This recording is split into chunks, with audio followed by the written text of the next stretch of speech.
blessed with a championship prosperity the likes of which we have never seen, cursed by a past riddled with despair. This is Blursed.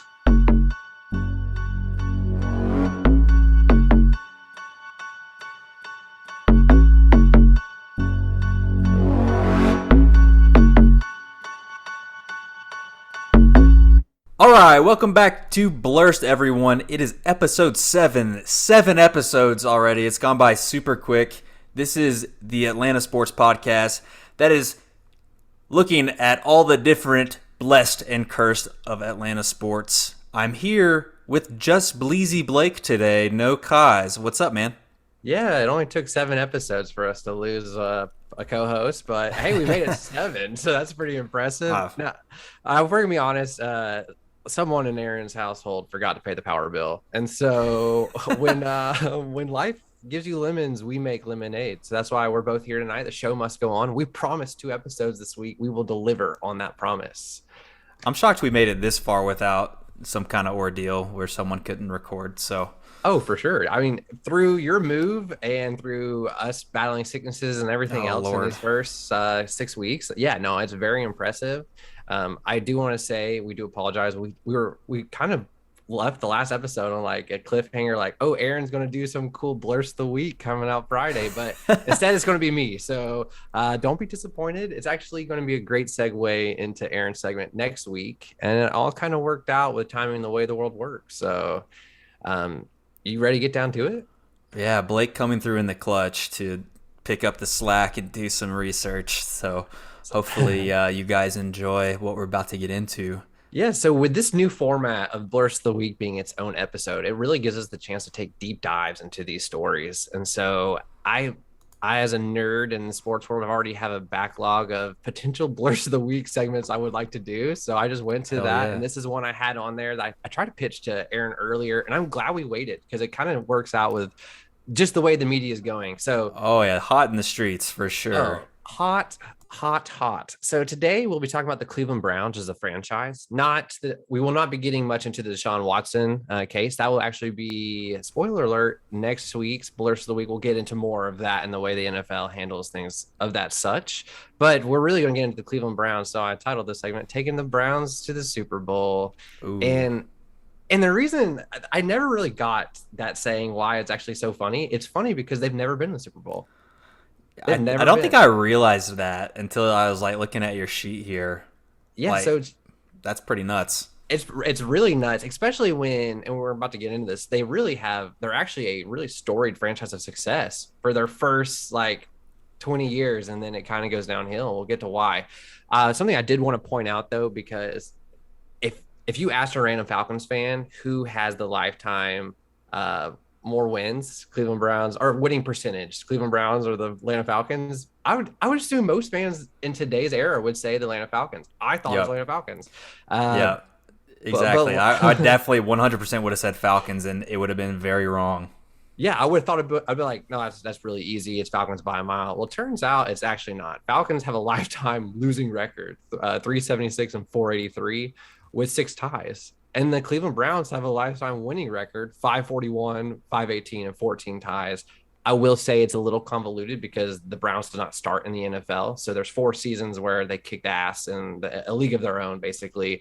And I think those are counting stats towards the total record book. I could be, even if you take those away, though, they're still ahead of the Falcons. Like, that just shows you how bad the Falcons have been historically. So yeah, let's just dive into it.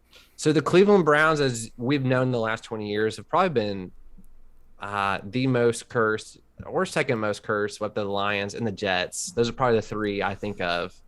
I don't know. What about you?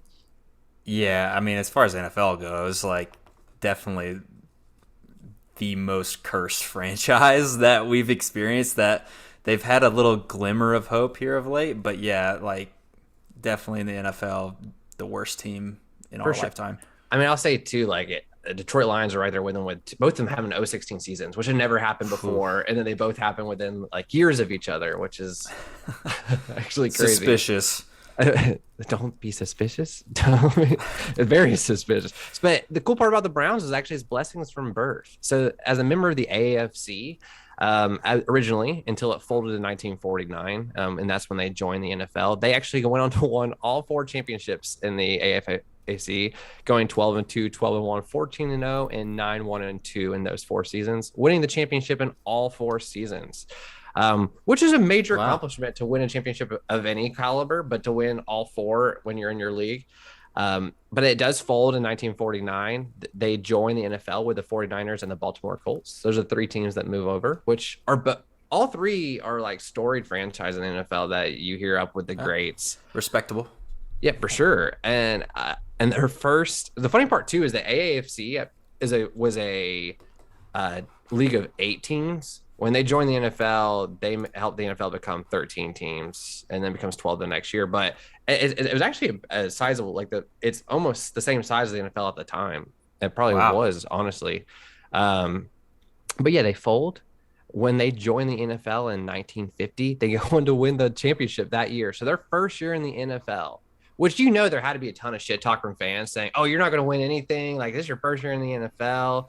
But they go on to go 10-2. They win the world championship. It was not called the Super Bowl at that time, but they win the world championship under Coach Brown. So I wonder what's the deal with like the name change from World Championship to Super Bowl? Do you know? Well, yeah, I do know. I get into all this because the more I read about the Browns, the more I was like, wait, there's so much I actually don't know about NFL history. And it's kind of sad that Aaron's not here tonight because I think he does know the most about NFL history between the 3 of us. He probably does, yeah. He loves NFL. It's his, football and football are his 2 favorite sports. So he knows, he hits you with all those random facts all the time. So I'm sure he would have had some today.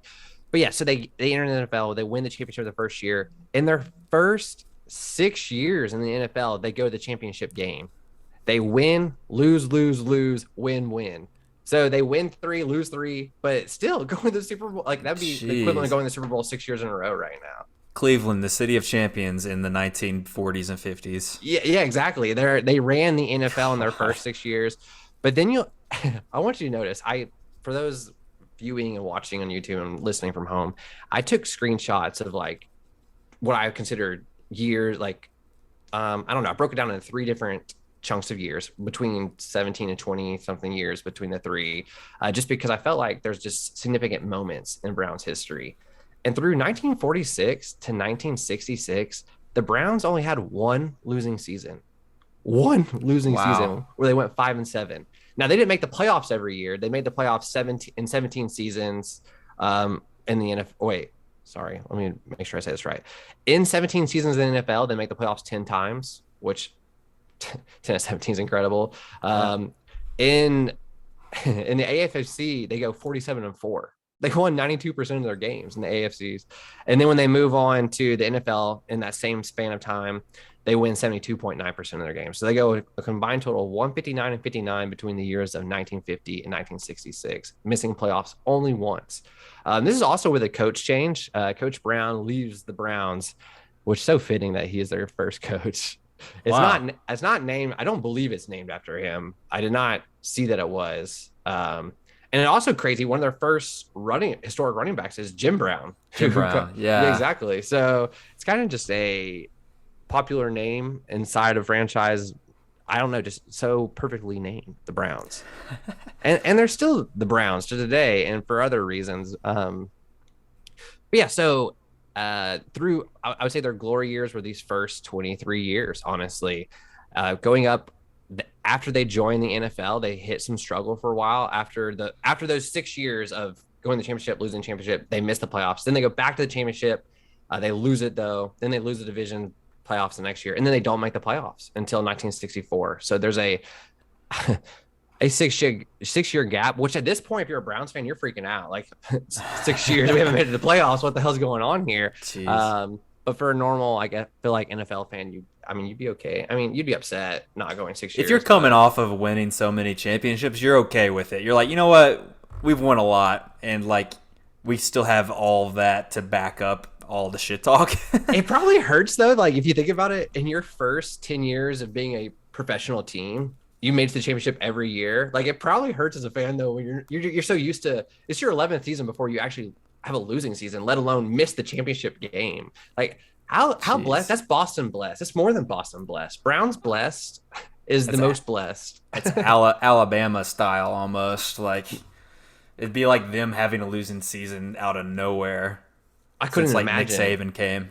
Could you imagine a Nick Saban led Alabama team having a losing season? Oh God, I no. mean, he'd come up with every excuse under the sun, but but I could not imagine. So also, while in the very end of Coach Brown's era, that's when they get legendary running back Jim Brown, who's a 9-time Pro Bowler, 8-time All-Pro, Hall of Fame running back, considered to be one of the top 5 of all time. And you could argue, I know there's a lot of arguments whether he's 1, 2, 3. Barry Sanders for me is probably number 1, but I mean, I'm comfortable putting Jim Brown in that conversation for sure. So then Coach Collier takes over, who great coach, gets them back to the championship game. They win the NFL championship again in 1964. However, and they go back the very next year, but lose in 1965. 1966, in their last season before the NFL AFL merger, they go on 9-5 and miss the playoffs. And this is significant because in 1967, this is the first year of the Super Bowl era. So the Super Bowl era is when the NFL and the AFL decided to merge. It was the beginning of this merging. And what was happening is an incredible read. So what was happening was at a point, the NFL and AFL had like gentlemen's agreements basically saying like, we will not poach your players. You can't poach our players. But during one of the seasons, the NFL poached like, I think a kicker it was from the AFL, like a place kicker, paid him off the team. So then the AFL goes and takes 8 of the starting quarterbacks from the NFL and offers them. God. So there's a bidding war happening. Ooh. So they reach an agreement for the NFL AFL merger. They all come under the name of the NFL because the NFL was the older, more sustained league. They had competition before, but the AFL was the one that really pushed them to say, all right, you know what? We need to expand. We need to add y'all. So that was the birth of the Super Bowl. So you said that the NFL poached 8 of the starting quarterbacks from the AFL? The other way around? The AFL poached 8 of the NFL. That would be like the XFL coming out and taking 8 starting quarterbacks. That'd be like the quality of play after that would just decrease so dramatically. Like it would feel unwatchable almost. No, I 100% agree. And they realized at that moment, like, we have a serious problem. Like, we have to pause this. We got to figure this out. So, yes, in 1967, the Super Bowl is born. And lo and behold, the Browns, I'm just going to spoiler alert, never make it back to the championship game. So, since the Super Bowl has been around, they have never gone back. So, they have 8 championships to their name, 4 in the NFL, 4 in the AAFC. But 0 Super Bowl appearances, 0 Super Bowl wins. What do you have to say about it's a bad look, right? Everybody, if you're a Falcons fan, close your ears.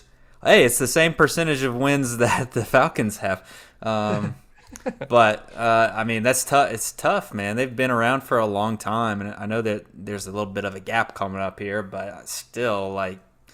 When you look at the other franchises that have been around a really long time, like the Packers, 49ers, all those kinds of teams, like they have a ton of championships. No, exactly. And a lot of their success started really when the Super Bowl was born. Like that's, right. I think what was either the Colts or the Green Bay Packers, one of the first teams ever win a Super Bowl. I can't remember off the top of my head. Like the Packers. But. Yeah, probably like a Bart Starr led. I don't know. You give me a quick Google on that. So to say the beginning of the Super Bowl hurt the NFL or to hurt the Cleveland Browns is not true. They actually go on in the first year to lose the division playoffs. In 1967, they lose the conference championship. In 1968, they lose the conference championship in 1969. They failed to make the playoffs in 1970. In 1971 and 72, they returned to the playoffs, but losing the division round both rounds. And that's under a new coach, Coach Scorich. They continued success, but they just failed to make the big game again. Did you find out who won the first Super Bowl? Green Bay won the first 2. Nice. All right, cool. So we're not completely done without Aaron. No. Yeah, we know football. Come on. Educated guesses. Yeah, I mean we're pretty good at sports trivia. Between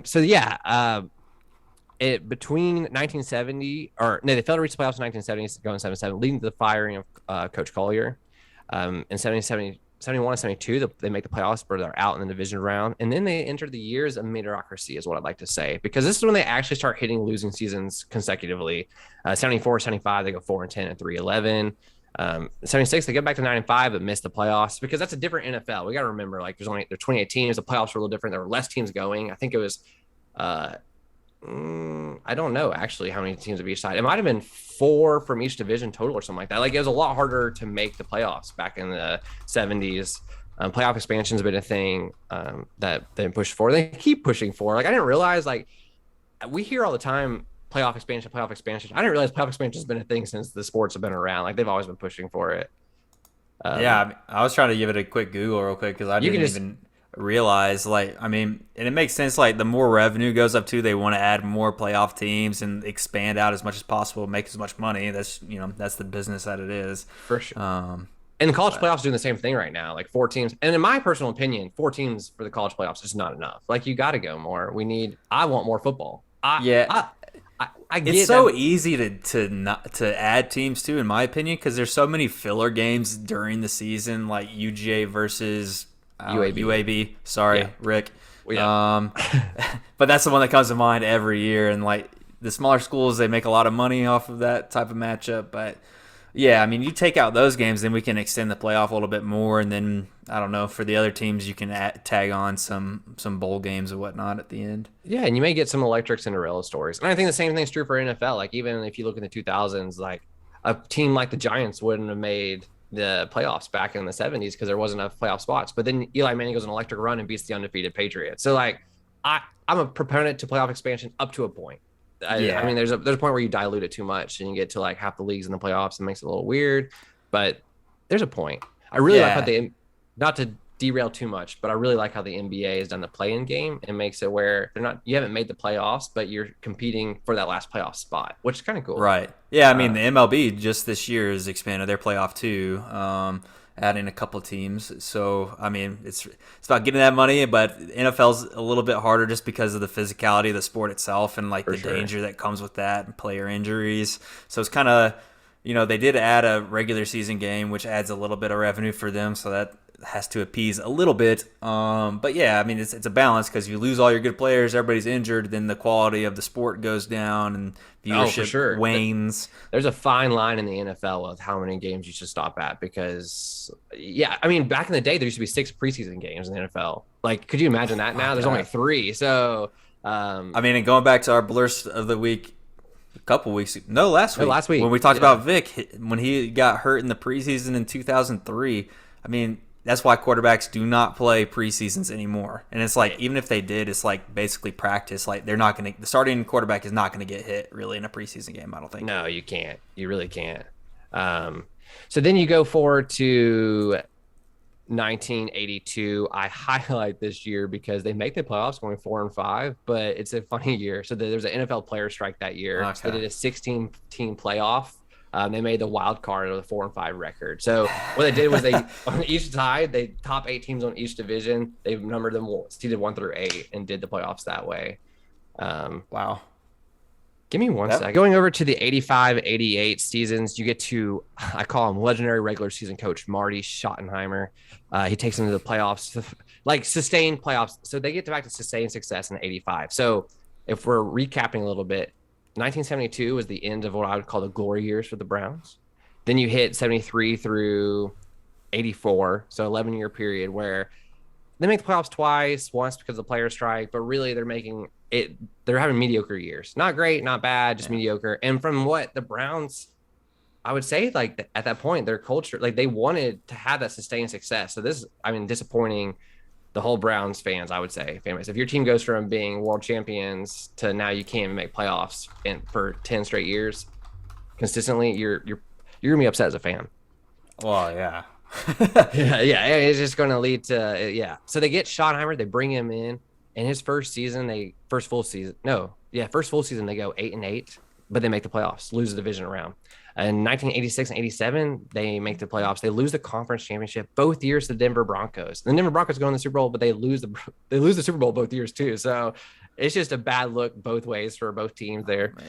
In 88, they go back to playoffs again, but lose the wild card. What's crazy about the 88 season, listen to this. They rotated quarterbacks throughout the season due to injuries. Their third string quarterback, Mike Pagel, started the wild card game against the Oilers. And they lost only 24-23.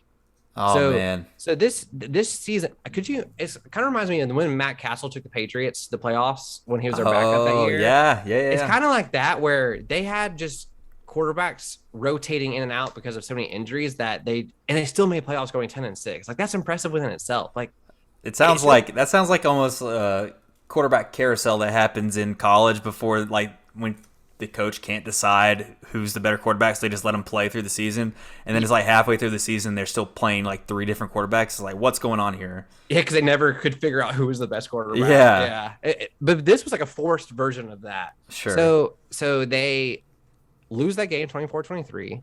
The owner, Modell, believes that the coach should hire an offensive coordinator to keep up with the Oilers and the Bengals. That's what he says to him after that season. After a season where his quarterbacks are hurt all the season, so like it's not really his fault. Like you can't blame the guy when your first string quarterback's down, your second string quarterback's down, and you're going to the playoffs with a third string quarterback, and he still almost beats the Oilers. I wonder if it's like kind of like before the age of the quarterback, as you could say, just like before throwing the ball was so before prominent. It mattered as much. Yeah, so like maybe it was like, oh, it doesn't matter if we have a third string quarterback, we still should have won or something like that. But like these days, like if you lose your first string quarterback at any point in the season, you're not expected to win. No, not at all. And I mean, I agree to you to a point, but I mean, still, you had your Johnny Unitas as your Bart Stars back then too. Like you still had quarterbacks that carried. So, but I do agree with you. Like it obviously was more doable. So what happens is after this season, they decide to part. They mutually decide to part ways.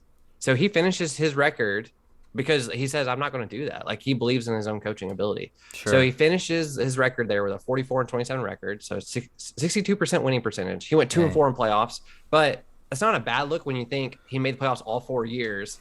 If you don't win the Super Bowl, you're going to lose all 4 years. So yeah, I mean, he did what he could. So I went a little bit further into Schottenheimer. I was very like, well, what happened to him? Why did his season, like, why did he get fired? So that's when I read that it was because he refused the offensive coordinator. So he goes on to coach 10 more seasons for the Kansas City Chiefs from 89 to 98. He records a 101 and 58-1 regular season record, which is 63% winning percentage. He has 3 division titles, only 7 playoff appearances in those 11 seasons, and a trip to the AFC Championship game in 93, losing to the Buffalo Bills. So he never wins the big one. Yeah. And so, like, I think, like, probably at the end of his span in Kansas City, Browns fans are like, you know what? Yeah, he never won a Super Bowl or whatever. So, you know, it is what it is. But Browns fans looking back now, they're like, holy shit, if we could have just gone to the playoffs that many times, that'd have been great. Well, even then, it's like, what could have happened if Marty stayed in Browns? Like, if you compare the two, he did better in a smaller samples. I mean, he had more wins with the Kansas City Chiefs percentage-wise, but he made playoffs all 4 years in his 4 years with the Browns. Like, what could have happened if he stayed? Like, what could they have built there? It just, I don't know. I feel like the Browns, I feel like the firing of Coach Marty Schottenheimer is the beginning of the curse for the Browns. Oh, yeah. This is where they go from some mediocrity back to blessed with Coach Schottenheimer to cursed. This is the beginning of it. 1989 is the beginning of the curse. So the curse starts. Coach Carson leads in the playoffs the very next year, and the Browns fans are probably like, "Yeah, we didn't need the guy anyways." They go 9-6. Yeah. They make it to the conference championship. They lose it, but they're like, "Yeah, we're back." You know, like he wasn't the coach; it's our players. Like we're this is what matters. But no, Coach Bud Carson goes 9-6, but however, it's too late to salvage. And the very next season, 1990, they go 3-13, and the Coach Carson gets fired. So they failed to reach back to where Schottenheimer brought them 4 years in a row. And then you know what happens? They hire Coach Belichick, and you're like, oh my God, like they found the diamond in the rough. They're going to make it back. Like Modell didn't deserve to hire Belichick after firing Schottenheimer. Like I felt like he didn't deserve Belichick.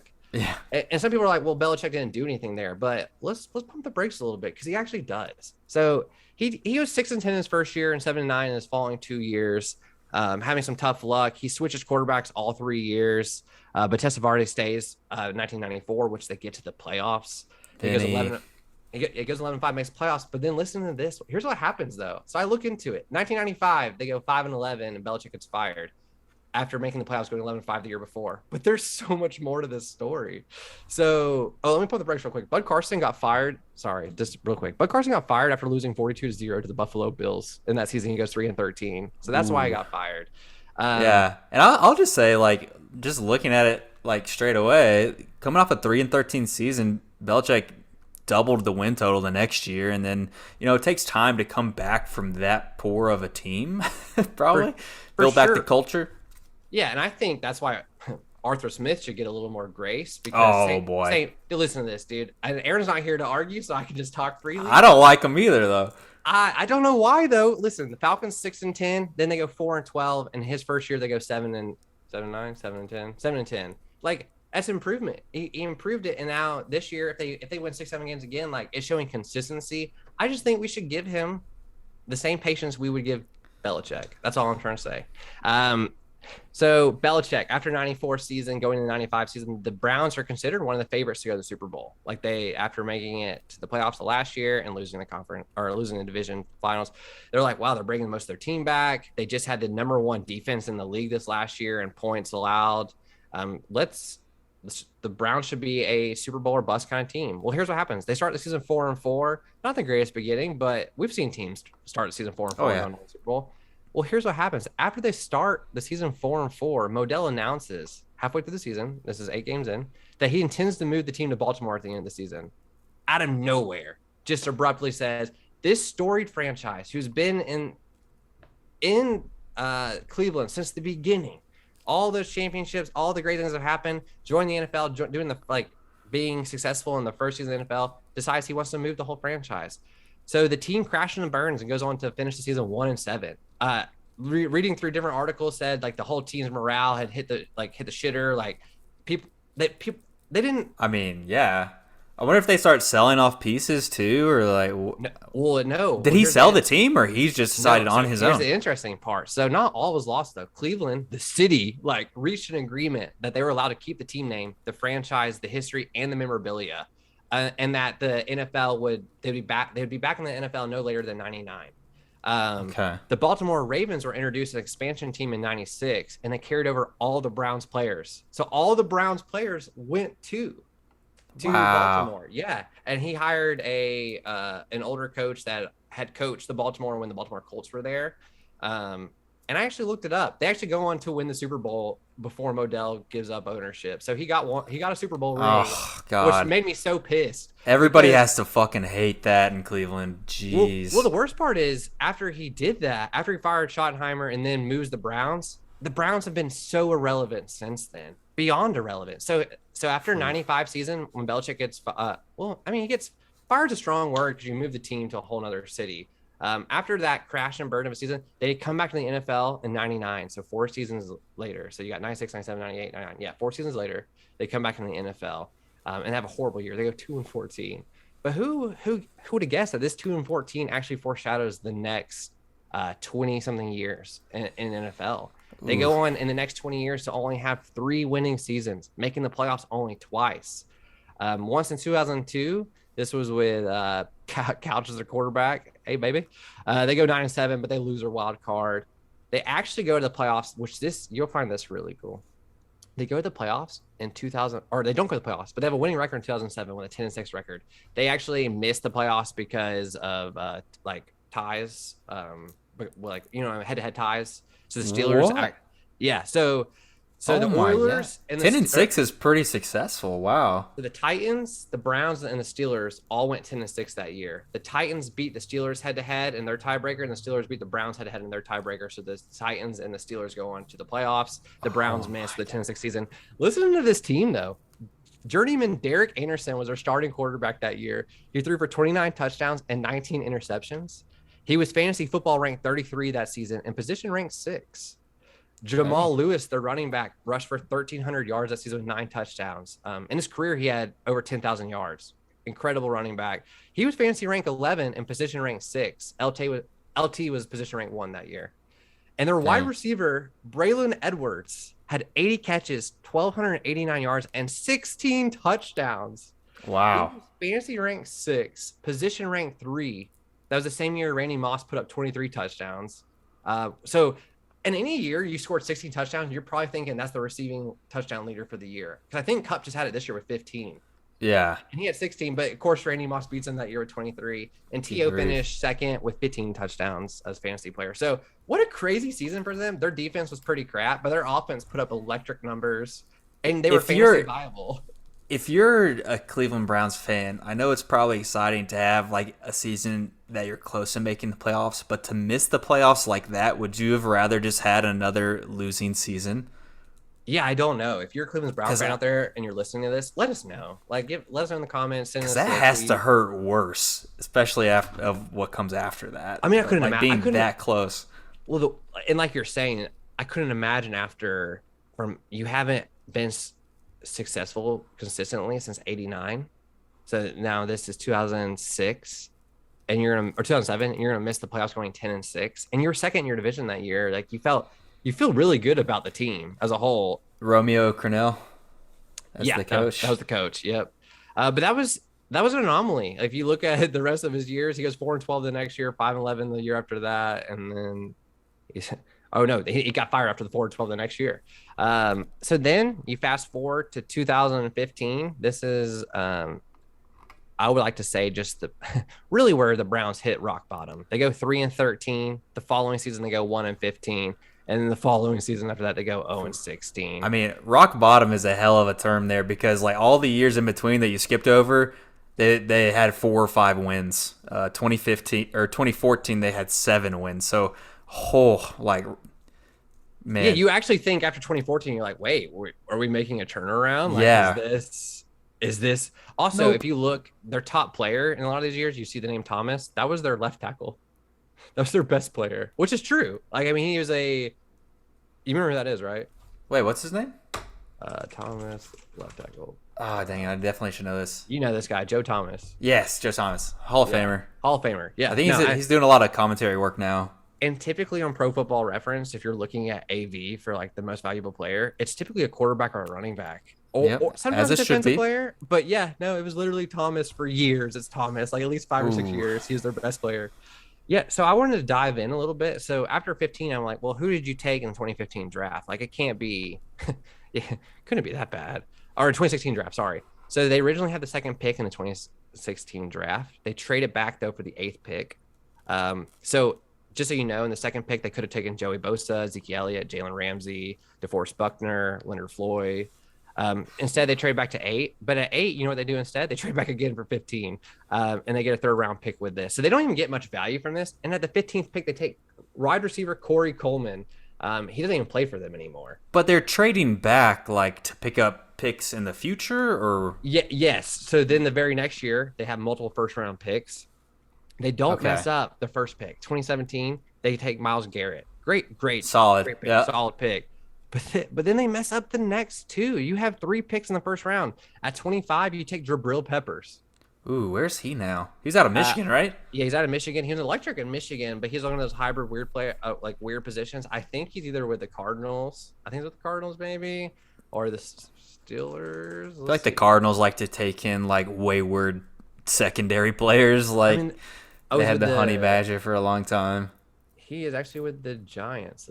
It looks like now. Oof. Yeah, I'll say this too about the Cardinals. Sucks. They do. There's been the Giants since then, so hasn't really put up any great numbers. Yeah. And then also at 29, they take David Njoku over T.J. Watt over Reuben Foster.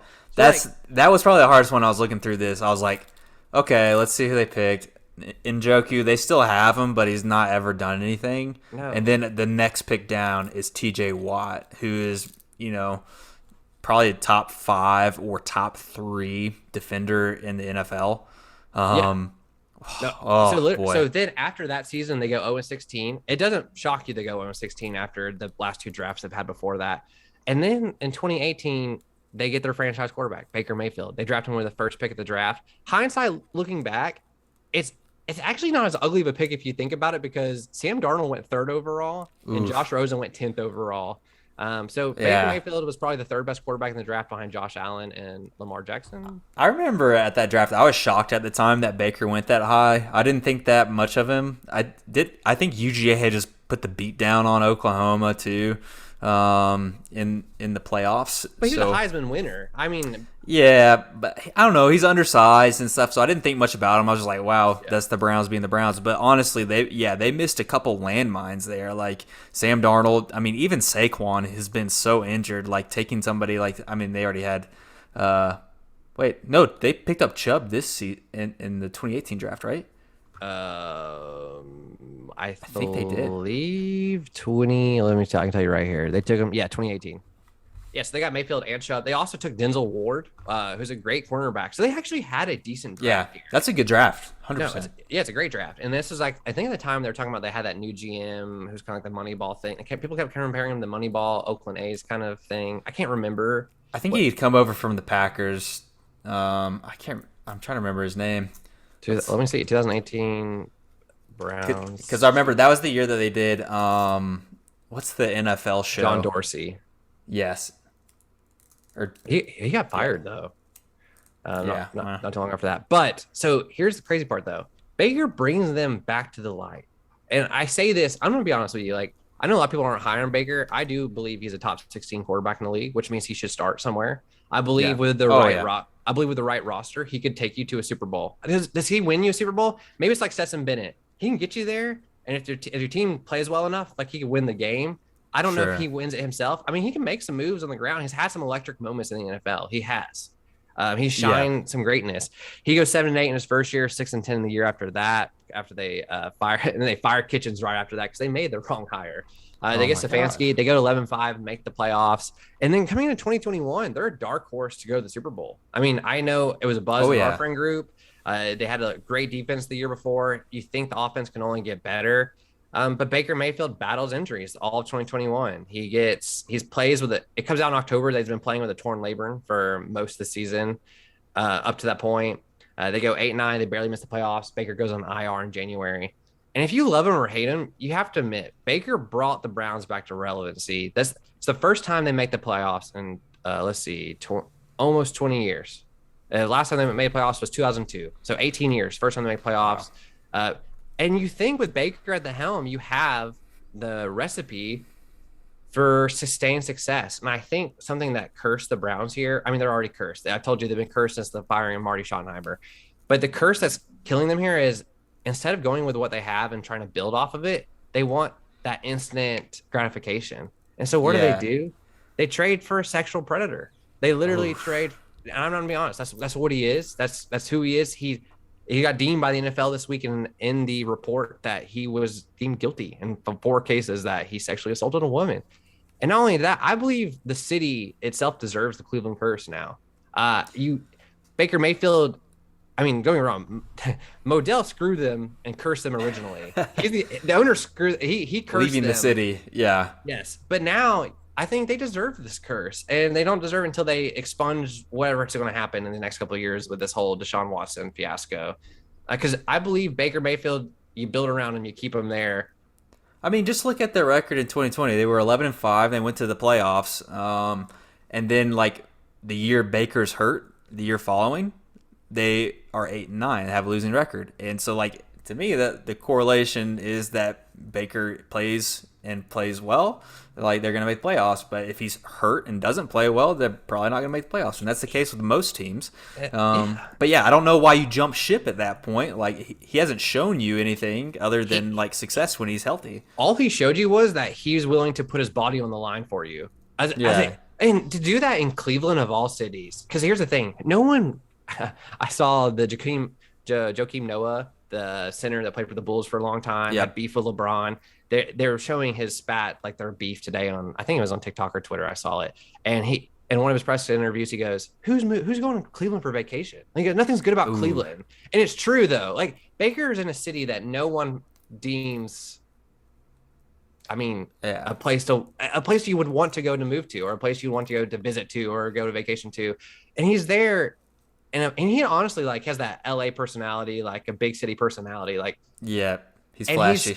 Yes. And instead he literally plays till he breaks on the field, and they throw him away for some chump change, and they bring in Deshaun Watson when they know he is going to get suspended. They put it in his contract to make it where he only gets paid $1 million this year, because they're like, you know what, let's be cute about it and let's give him all the money, even though we know he sexually assaulted these women.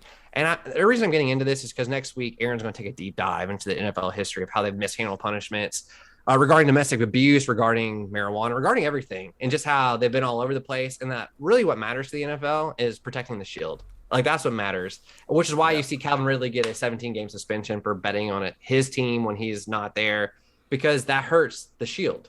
Yeah. But him sexually assaulting 24 women, however many women that was actually alleged, and only 4 or 5 women went to the prosecutor who actually was looking at this. So he's considered guilty for all 5 of those.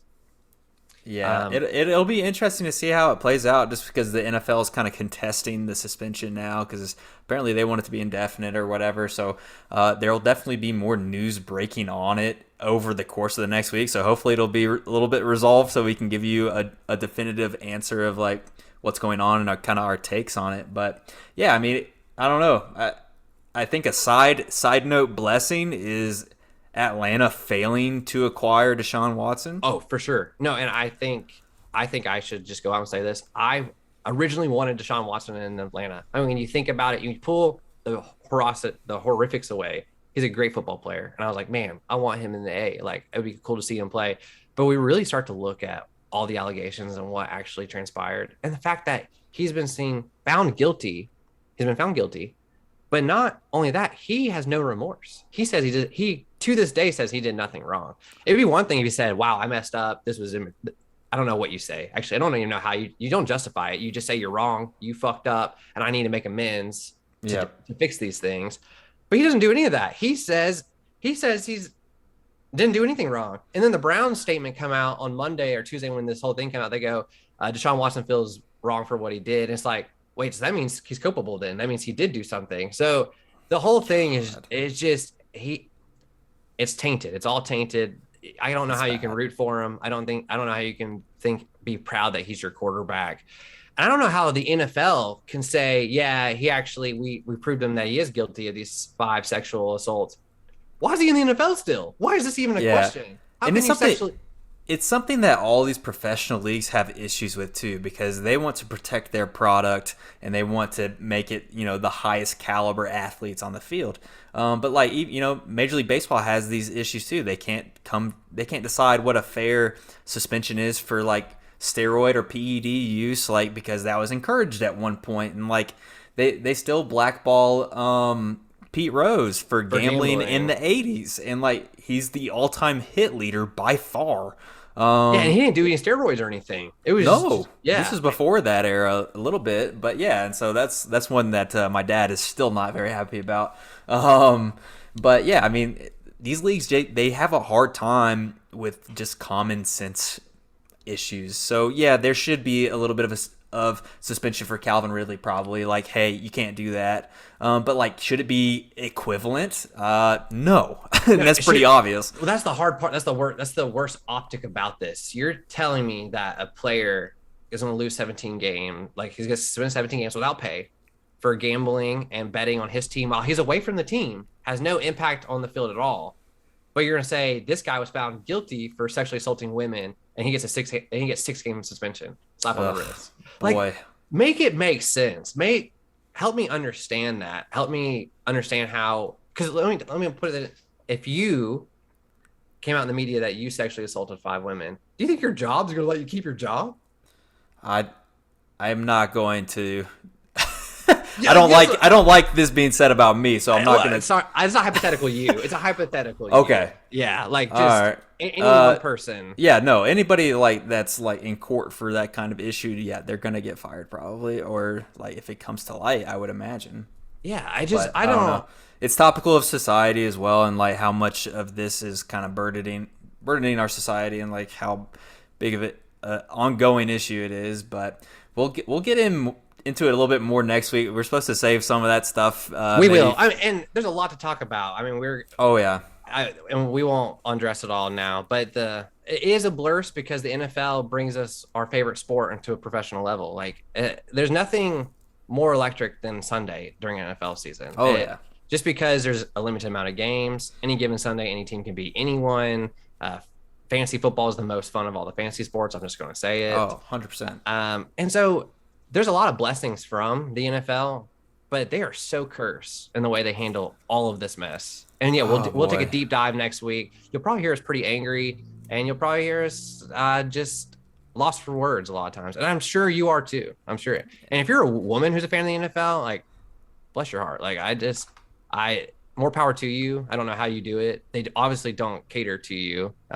They show they don't care with the the punishments they give out. So stay strong.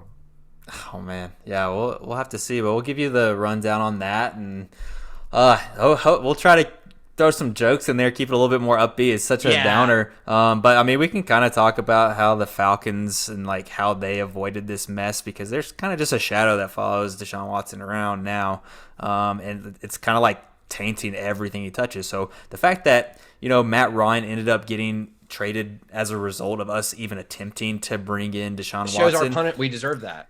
Yeah, 100%, and that's part of that shadow latching on to us while we were having those discussions, and that kind of expedited the rebuild mode, I suppose. But absolutely, yeah, and it is what it is. And I want to tie this Blursed on a blessing. I really do think Baker going to the Panthers is a good move for him. I think he's going to go onto a team that's in a winnable division. I hate saying that because the Falcons are in that division, but let's just be honest. Yeah.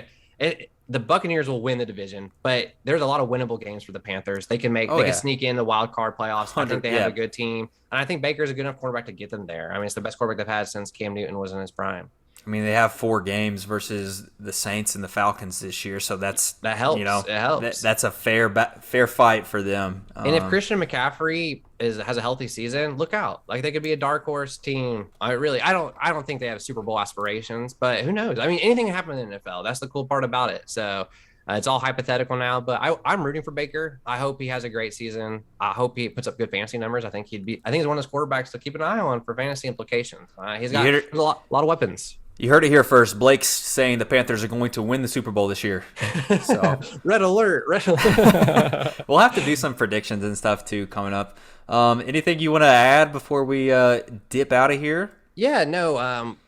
Watch the baseball this weekend. A lot of meaningful games for the Braves. The series starts tonight against the Mets. 5-game series. You really got to win 3 of the 5. You have to stay to keep a chance in this hunt. If you get 4, if you could win all 5, I mean, you're in first place by a couple games. Like, so I will see Jake Odorizzi pitch this weekend, which will be nice. There's a huge matchup on Sunday with Strider versus DeGrom. So wow, just a lot to look forward there. Ryan Howard in the Dream last night continued gave the Fever their 15th consecutive loss. So that's not a good look in any sports. Good Lord. What else is there coming? I would just say I think it would be super fun, like once we get Twitch underway, to start like live casting us like watching the game together with some people. That'd be awesome. Like the Sunday matchup, that'd be super fun to do on Twitch, and like we would watch and react with you guys if anybody's interested in that. But don't forget Twitch. Yes, speaking of Twitch. Yes, Monday night, 7:30 Eastern Standard Time, we'll be hosting our Fantasy Football WrestleMania draft decision. So WrestleMania. We're going to try to make it fun. We'll talk about this right now on air. We'll probably try to meet up Sunday a little bit, talk about this online to see how we kind of want to. Absolutely not. No, we'll do what we always do. We wing this whole thing, actually. I didn't do any research today. This is all coming from here. Impressive. I just have this plethora of Browns knowledge, and it just needs to be flushed down the toilet, honestly. Can you imagine being a Browns fan and having all that in your head? Just misery. Just straight misery. Well, here's the thing. I feel like if you're our age, there's probably not many Browns fans our age. How could you be? Probably not. How could you be? Like, the Baker Mayfield's the first thing that brings you back and you get hyped, and then they do what they just did. So, well, you say that, but you're a Falcons fan, so yeah, as am I, kind of. Well, we've had success at least during my lifetime. Yes. Making playoffs and having only one team wins every year. So if you're at least in the hunt, you're doing something right. Yeah. I don't know. And you are just too optimistic. I feel like the Braves won one World Series, and now you feel like if we're not winning the World Series, we're not good. I want more, but I am so content knowing that we got ours, like probably for the next 5 years, and then I would be starting to get a little itch of wanting to win again. But all right, let's. One last thing. Football starts tonight. Hall of Fame game. Footy. It's the first game in preseason. It's the Jaguars versus the Raiders. Yes. Actually, every other preseason game I believe starts next weekend. But yeah, football starts tonight. There will be football every week between now and Super Bowl Sunday. So ooh, that's a good feeling. It has begun. All right, everybody. Thanks for listening. We really appreciate it. Special shout out to our friend Oh No for all our music. He is awesome. And yeah, leave us some reviews and whatnot. Let us know if you like the new format. Only nice stuff, hopefully. Tell your friends. And maybe next week we'll start shouting out the people that subscribe to our YouTube channel and stuff like that awesome. too. For sure. If you leave comments, we'll shout you out. We'll say this in the beginning of the next episode. Leave a comment, we'll shout you out. Give us some suggestions if you have something you want to see in the Blursed of the week. If you think there's a story out there that people need to know or that you want to know more about, send us it. Feel free to send us suggestions. Holler at us, guys. All right. Yeah, holler at your boys. Later, guys.